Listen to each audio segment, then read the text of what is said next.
Hey guys, and welcome to a showdown featuring the legendary Captellus and the Novacate Mage as well. Pretty damn badass name, as we do take to the field on the Tower of Horeth, as the forces of the Empire do show down against my favourite Dino Boys. And the reason I wanted to showcase this replay to you guys is just to see how good War Wagons are. Are they good? Are they terrible? For a long time, people considered them to be generally a meme, with the Regiment of Renown ones being a little too expensive, the Mortar ones not being worthwhile either, and even these basic ones as well, despite their relatively low cost, not being fantastic value. But as a Lizardman player myself, I can say I absolutely hate these guys. So we're going to have to pop in here and have a little look to see why that is. So for the Force of the Empire, we do have triple War Wagon, which is the basic variety. These guys have some pretty decent armor-piercing missiles, and a couple of patches ago, I believe their damage output did get increased relatively significantly. For the rest of the battlefield, we do have a ton of spearmen dotted all the way along, as well as some halberdiers as well mixed into the middle. These guys have got a little bit cheaper, I do believe. So hopefully we get to see them a little bit more used now and then. In the back line, we do have a unit of Demigryph Knights, which are the elite of the elite. And these guys are indeed going to be the Lance version, which are better, of course, with cycle charging up against cavalry, infantry, and the like, but do struggle up against some of the larger threats the Dino Boys can bring. To help sort those guys out, we do have the Royal Altdorf Gryphites, Regiment of Renown, to destroy an elven architecture, which has been standing here for many a century, with a simple ease. These guys look incredibly badass and gangster. Absolutely love their look, and the glacial eyes and the white fur and stuff on feathers looks very cool.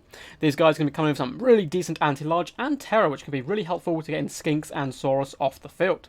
For leadership core, we do have a Jade Wizard coming in with Earthblood, Regrowth, and a Power Stone. And of course, we do have Karl Franz. He's an absolute boss in this matchup.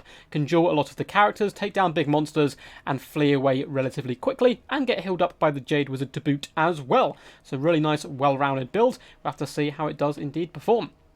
Now, for the forces of the mighty Dino Boys, we do have the Chameleon Skinks dotted in the front line. Chameleon Skinks, one of the most pesky and sticky units in the game, good for peppering Karl Franz down as well. And then for the main battle line, we have a mixture of Saurus Warriors, as well as red-crested Skinks, it would seem, dotted all the way along with the cohort of Sotek on the other side as well.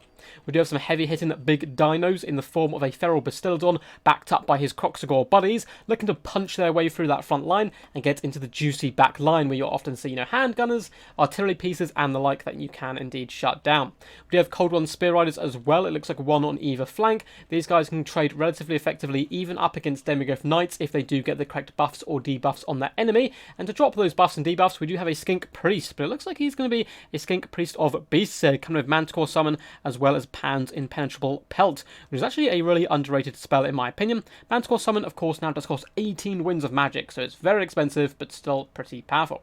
For the Lord, we do have my favourite Lord in the game, the mighty Kroq-Gar, and you've got to respect Kroq-Gar. He's an absolute powerhouse when it comes down to it. Hand of the Gods is going to be coming in with Swiftness of Itzel, as well as Sacred Spawning, and he can go toe-to-toe with someone like Franz with the right amount of support. So without further ado, let's get this battle underway. As you can see, the War Wagons are already popping forward, starting to pepper down the enemy. Now, Chameleon Skinks can come in and fire, but they're not going to do too much damage to the thick outer wall here of these mighty War Wagons, as they start to unleash shots into the Cold One Spear Riders. And this is what you want these guys for, to pepper down enemy cav and large creatures, and simply scuttle away. When supported by cavalry, these guys are an absolute nightmare to try and catch. And as you can see, the Royal Altdorf Gryphites are on station here, ready to support.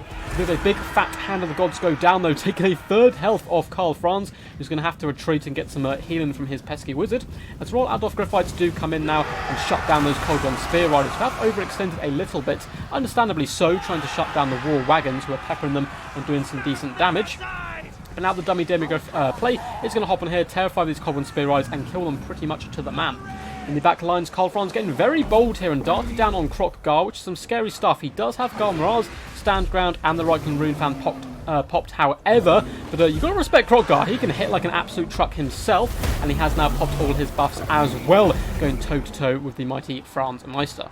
In the front line, Saurus are starting to carve their way through Spearmen, but they're not here to win, they're here to hold the line, of course, as Halberdiers do push in as well, supported with an Earthblood, but Saurus Warriors will have a pretty decent time. Of course, Kroq-Gar not quite so much.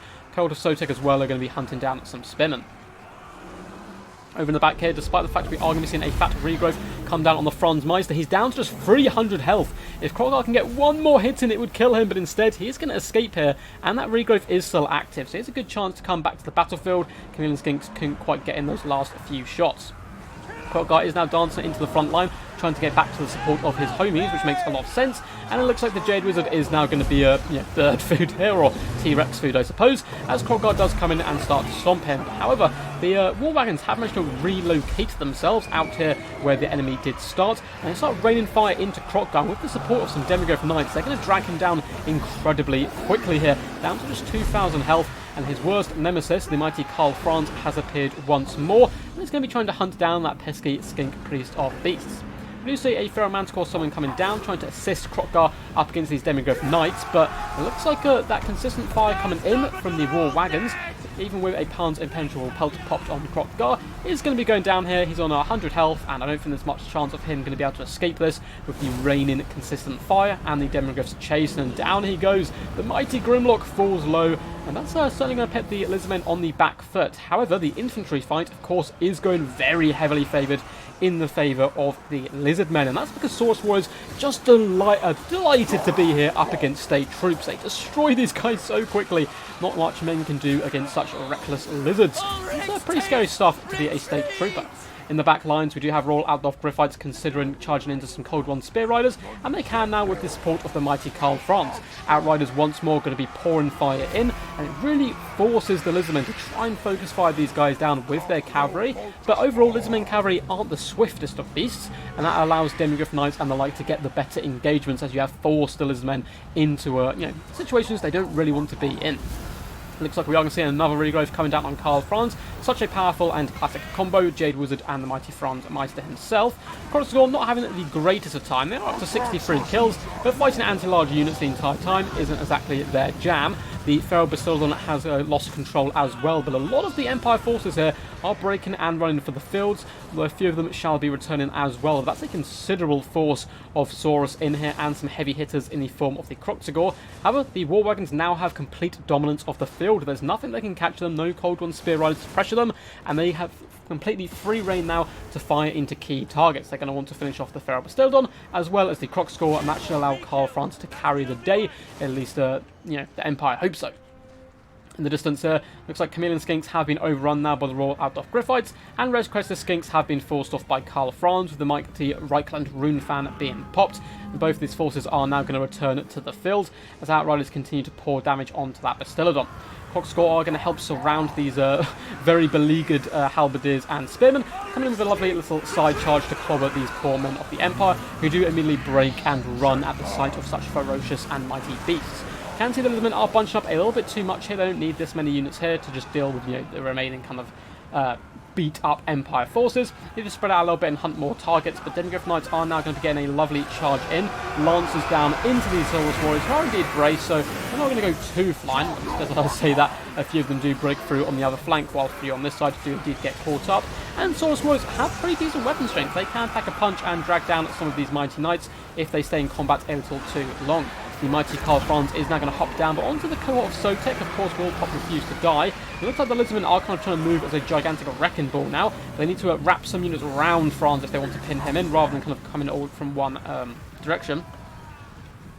It looks like Feral Manticore has been summoned as well, but a little bit too late there, as the Demigryphs have managed to fall back. And yes, the Manticore can still engage them and do damage, but he's not going to have the support of the Saurus Warriors anymore if he does do so. War Wagon's getting a little bit closer, and as you can see, not big kills across the board, but all of those kills have been large targets and really expensive stuff all round. Jade Wizard is going to quite happily cackle and escape now. It looks like the Manticore is being forced to hunt down Spearmen and does not really get much value, especially for 18 Winds of Magic now, which is pretty crazy stuff. Probably would have been better at least pin it onto the Outriders, the War Wagons, to waste their ammunition on a summoned unit perhaps.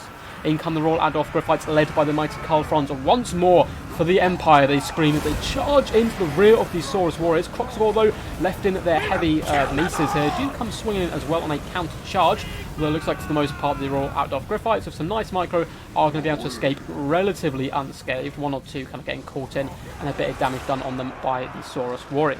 War Wagon's getting relatively low on ammunition now. We still do have the Skink Priest of Beasts alive and active. Chaos Sotok have been isolated over on this flank. Demigryphs simply going to run over the little skink boys. The Refuser die has been popped. Demigryphs as well really do not want to stay in this engagement. These guys absolutely pack a huge wallop, for they are great axe infantry after all. And yeah, pretty decent armor piercing. The Demigryphs are actually going down pretty quick here for the little schemy skinks. And yeah, those are Demigryphs not having a good time at all, and I think they've actually completely shattered there, almost killed to the last heroic knight. Saurus Warriors are holding the line, but it looks like Crocscore have fled for their lives, and Karl Franz can go through a decent amount of Saurus before that hammer arm of his does get a little bit sore and tired. Royal Adolf Gryphites, however, have been pinned in and sandwiched now between a huge wave of Saurus and Impenetrable Pelt as well. He's going to be boosting up some of these guys.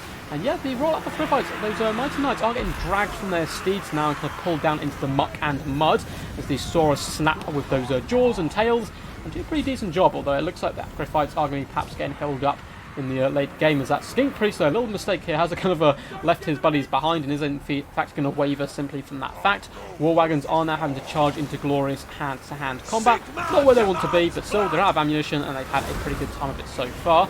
You can see we do have another pound Impenetrable Pelt going down, but also an Earthblood helping out all these War Wagons to pin in the Saurus Warriors. Karl Franz coming with a massive chain terror route, and the mighty Emperor of Mankind here doing a pretty damn good job. I know he's not the Emperor of Mankind, actually. He's just the Emperor of the Empire, I suppose. But yeah, pretty awesome shot to end on. Saurus Warriors breaking, running for their lives. This was not part of the Old One's schemes, no doubt. A Pyrrhic victory indeed, though. Very close stuff by both of these players. Well played to Captellus and Novacate Mage. Hope you guys did enjoy this one. If you did, feel free to give the video a big old thumbs up and subscribe for more Total War Warhammer content. Anyway guys, pretty cool stuff. So the War Wagons, how did they perform? Did they do good? Did they do bad? Well, as you can tell from the chevrons, they did pretty damn good. Up to over 1,000 damage on this one, 1,100 here, and 1,200 here on the damage value dealt. And as you can see, up into the kind of 6,000s, the higher echelons of the 6,000s there for damage dealt as well. Pinning down those key targets, and honestly, this matchup is probably their best matchup off the top of my head. I don't play Empire a huge amount, but as someone who plays a lot of Lizardmen, I can tell you these guys are an absolute menace to deal with. You need to shut them down, otherwise they're going to do good consistent damage to all your large units, your knights, your characters, all your big dinos, and yeah, so you have to take them down pretty early on in the battle, or at least by the mid game. The problem is it's so hard to take them down. They're relatively swift in the fact they can pull back out of the kind of range of your cavalry, which isn't the fastest for cavalry, and then the enemy counter-punch in either with a ton of cheap Empire Knights to simply block you in and allow the War Wagons to turn and help them win the engagement, or in this case some more elite Demigryph Knights who did a good job themselves, getting up to 66 and 94 kills, taking away the mobility of the Lizardmen build. And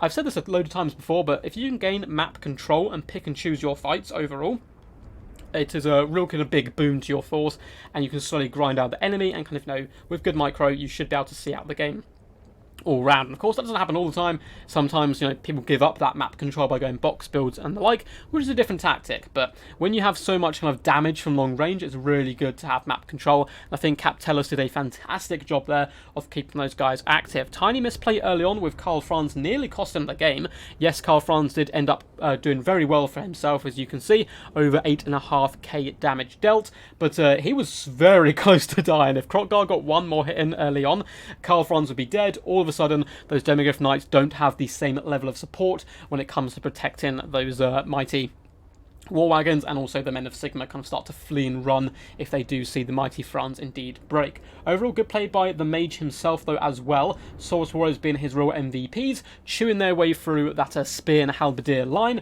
and giving a good fight into the end game. But yeah, once he lost those Cold One Spear Riders in a few bad engagements, it was all game over from there. It was at least he'd kind of given the initiative to the Empire. Hey guys, hope you did enjoy. If you want to see your replay up on the channel, feel free to submit them via my Discord. There is a link down below, as well as other links to how you can support the channel via Patreon and the like. Until next time guys, peace, and as always, stay awesome.